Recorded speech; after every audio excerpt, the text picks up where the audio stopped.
Right, it's Saturday morning and I've got absolutely nothing else better to do on this crap Saturday morning actually than to do another YouTube video. The reason for this video is in a sort of response really to one of my favourite YouTubers, who is Future Matt 5, and it is concerning his unhealthy appreciation for the Sega Saturn. It's sort of an unpacking video, but in the remotest form of an unpacking video. I have here a couple of carrier bags. One's a Waitrose carrier bag, one's a Tesco's carrier bag, and I've got loads more carrier bags that have got games in for a certain console. And it's a console that's been stuck in the garage for a number of years. It was a launch console, so I bought it when it came out in whenever it was, 94, can't remember now. It's the Sega Saturn. So Matt will certainly be pissed off straight away that I store my Sega Saturn in a Waitrose carrier bag. The reason for this is I haven't got the boxes for this console anymore, and it's been in storage in the garage really for years and years. I mean, this is the first time I've had it out the garage into the house. I can't remember. I can't even remember the last time I plugged it in. So for the purpose of unpacking, what do we have here then? Oh, we have a Sega Saturn. This is one of the original versions of the Sega Saturn, being a launch console. How you can easily tell is by the buttons on the front. They are oval. The reset and the power button are oval.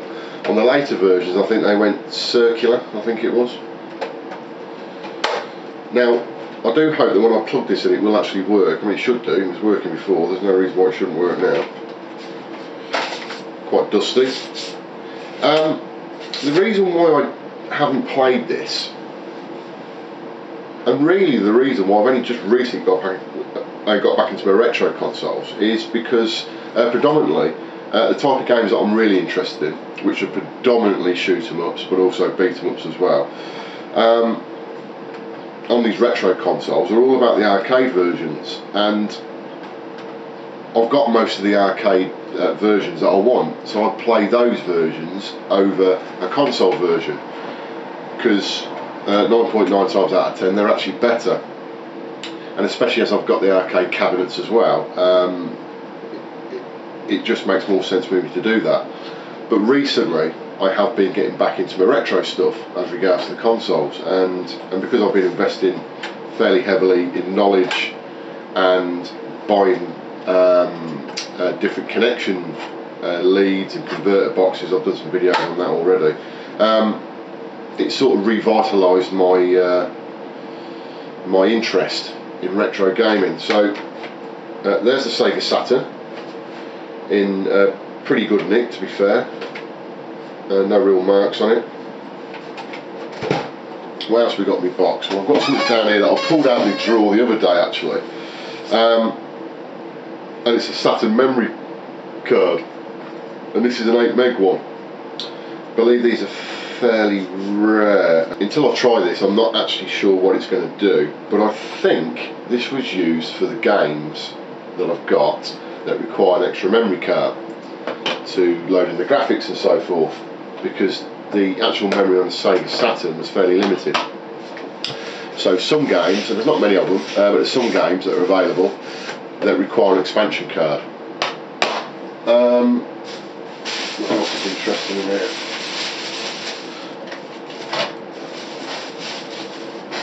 I'm not going to go through all my games. I've got a fair rake of them. I've got some here that I'll just quickly flip through. Got a Pro Universal adapter. Again, from memory, I think this was used, or I used this so you could play multi-region games. Not multi-region games. You could make the Sega Saturn multi-region. I think that's what that was. We have a rather funky Saturn controller. This was bought out specifically, again if my memory serves me correctly, if I get any of this wrong you'll have to cane me on the comments. This was for a game called Knights, Sega Knights, and it used an analog controller, all made use of analog. You also had digital as well, but you got analog, so that's why they bought that out. Again, I don't know how, I'm not sure how rare that is or anything. We have a light gun, oh yeah. This was certainly the first console that I bought a decent light gun game for, and I think it was Virtua Cop. Absolutely great it was. It looked virtually the same as the arcade, if I can, from what I can remember. But that's a light gun attachment, a proper Sega one. Probably the most important thing for me anyway is the connection lead I've got, and it's a SCART RGB lead. I believe at the time that these were fairly rare, but this is SCART RGB lead, which I'm certainly going to need when I hook up to my cabinets to get that genuine low-res 15 kilohertz look. I've got a standard Saturn control pad.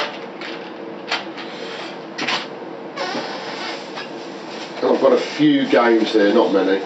As I said, this is only a couple of the carrier bags that I've got full of stuff. Now what's that doing in there? PC Engine game, Street Fighter 2. Christ knows what that's doing in that bag. Stick that somewhere else. Now these were some of the very early games. That was the first game that I bought for it. That actually came with the Saturn. This was the launch. Was this the launch game? No, it wasn't the launch game. I'm getting mixed up here. The launch game was Virtua Fighter, wasn't it? If I remember correctly. I've got that in this pack.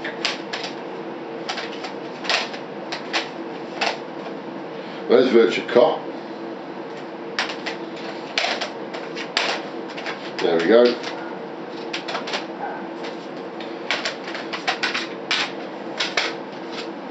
Right, so that was the launch game of the Saturn when it was released in Japan. And obviously this is the Japanese version. All original, as most of my games are, with regards to having full inlay cards and all that good stuff, and look at that, absolutely mint that disc is. Virtua Fighter. Now I always remember putting this, because basically the Saturn, the Sega Saturn and the PlayStation 1 came out the same month of the same year, and it was just before Christmas, whatever year it was, and I bought both consoles. They cost me about £1,000, I think, or just over the £1,000 for the two consoles. It was major shillings at the time. Sega Saturn released with Virtua Fighter, and the PlayStation 1 released with Ridge Racer, and I've shown you it as well on the previous video. Absolutely great games, and I just used to sit there. I used to plug them in. I didn't have to play them. I just plugged them in. At the time I had a 33-inch CRT TV. Toshiba, and I plugged them in, and I'd just sit there and just watch the track sequences, because it was it was just mind blowing at the time. It was quite nice to have a well, it wasn't quite nice. It was pretty amazing actually to have two consoles in your home connected to your own TV in your living room that were playing virtual arcade versions of those two games, and they were in their own right. Those two games were certainly sort of picks of that specific genre. You know, Ridge Racer being perhaps the one of the best driving games, and Virtua Fighter being something that was a beat 'em up, but it was based on a totally new, different concept to do with polygon graphics. It was just absolutely awe-inspiring, and I will never ever forget that month. I think it was in November, late November. I'll never forget it, just sitting there and just going, wow, this is just awesome, you know. But yeah, so that's a very brief overview of part of my Saturn collection. Again, thanks to Matt for pointing out the fact that I need to do something on the Saturn, and even though it was a bit of a heartache having to go in the garage and get my boxes down from in the top, they go out anyway. The stuff's in the house now. It will stay in the house, and I will certainly be plugging it in later today. Hopefully it won't blow up, or it will still work, I should say. And I'll whack it into me arcade monitors, or one of my arcade monitors, and see what it looks like, and get back into some gaming. I'll try and do some videos in the future of some of the games. Perhaps I'll stick with some obscure stuff, unless anybody has got any requests for games. I have got most of them for the Saturn. I've got a wide variety of them, so if anyone's got any requests, then shoot them over as comments, and I'll see what I can do. Hope you enjoy the video.